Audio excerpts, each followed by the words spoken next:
रामायण। कैकेयी ने तो अपने दिल पर पत्थर रखकर ऐसा कठोर वचन कह दिया, पर क्या महाराज दशरथ में भी वो बल था कि वो कैकेयी के इन शब्दों को अपने मुंह से कह सके?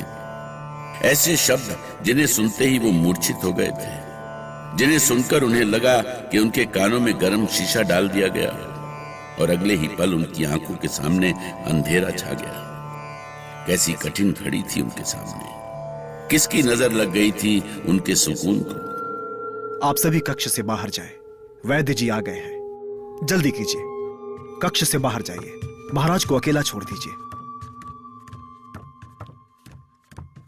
महाराज के मन को गहरा धक्का लगा है, पर चिंता न करें मंत्रीवर, मैंने औषधि दे दी है, महाराज अभी होश में आ जाएंगे।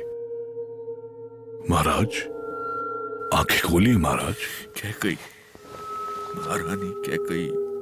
महाराज आपका स्वास्थ्य ठीक नहीं है, इस समय आपके लिए बोलना उचित नहीं है, आप विश्राम कीजिए। मैं ठीक हूं, मुझे कैकेयी से बात करनी है।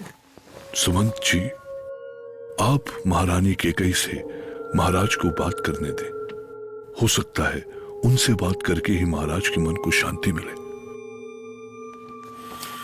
कैकेयी, तुम आ गई कैकेयी? मैं आ गई हूं महाराज, क्या कहना चाहते हैं आप? तुम कोई और वर मांग लो, मैं ना नहीं करूंगा। मुझे जो मांगना था मांग चुकी हूं। आप अपने वचन से पीछे हटकर रघुकुल को कलंकित करना चाहते हैं तो आपकी इच्छा। राम को वनवास देकर मैं अपनी दृष्टि से गिर जाऊंगा कैकेयी, और प्रजा को क्या जवाब दूंगा मैं? एक बार फिर सोच लो कैकेयी। एक बार नहीं, 100 बार सोच चुकी हूं महाराज। आप जानते हैं कैकेयी अपना मन नहीं बदलती। पता नहीं महाराज क्या बातें कर रहे हैं, मुझे तो बहुत डर लग रहा है सीता। अचानक महाराज ऐसे मूर्छित कैसे हो गए? पता नहीं आज क्या होने वाला है। माँ, मुझे तो लगता है कि महाराज इस समय माँ कैकेयी से राज्याभिषेक की बातें ही कर रहे होंगे। अभी इस समय राज्याभिषेक को छोड़कर और क्या बातें हो सकती हैं? तुम नहीं जानती बेटी सीता, राजमहलों की राजनीति पल पल अपने रूप बदलती रहती है। जाने इस समय किस रंग में रंगी है वो। पर माँ, राज्याभिषेक के उत्सव में कौन सी राजनीति? जिसे पूरा संसार स्वीकार कर चुका है, उसके बारे में कैसी राजनीति? ये तो तुम सोच रही हो बेटी सीता, पता नहीं और लोग क्या सोचते हैं, क्या है उनके मन में। मैं तो सचमुच नहीं समझ पा रही माँ। बस ईश्वर से प्रार्थना है कि अंत में सब शुभ हो, सिंहासन पर कोई भी बैठे, अयोध्या में सदा सुख शांति रहे। राम ने तुम्हारा क्या बिगाड़ा है? क्या तुम उसे पुत्र नहीं मानती? क्या वो तुम्हें मां नहीं मानता? मुझे सच कहने के लिए विवश मत कीजिए महाराज, मैं आपको लज्जित नहीं करना चाहती। जो आवरण पड़ा है उसे पड़ा रहने दीजिए। कैसा आवरण? ये किस आवरण की बात कर रही हो तुम? क्या ये राज्याभिषेक आप जानबूझकर भरत की अनुपस्थिति में नहीं करना चाहते थे? बस बस कैकेयी, बस। अब मैं कुछ सुनना नहीं चाहता।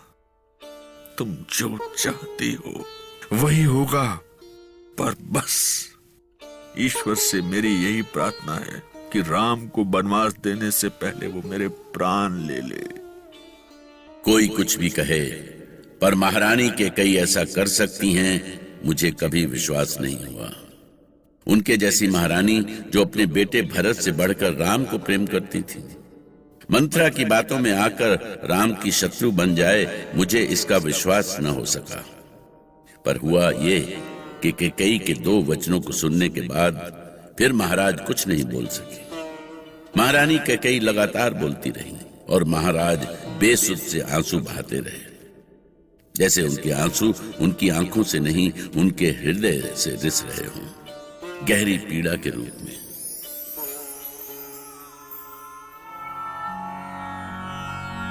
मन में राम तन में राम, प्राण बसे हैं राम। राम नहीं तो और भला क्या, राम नहीं तो और भला क्या। यहाँ अयोध्या धाम। पुनः आपसे भेंट होगी, तब तक के लिए नमस्कार। सुनते रहिए फीवर प्रस्तुति रामायण, क्योंकि मन पावन तो जग पावन। रामायण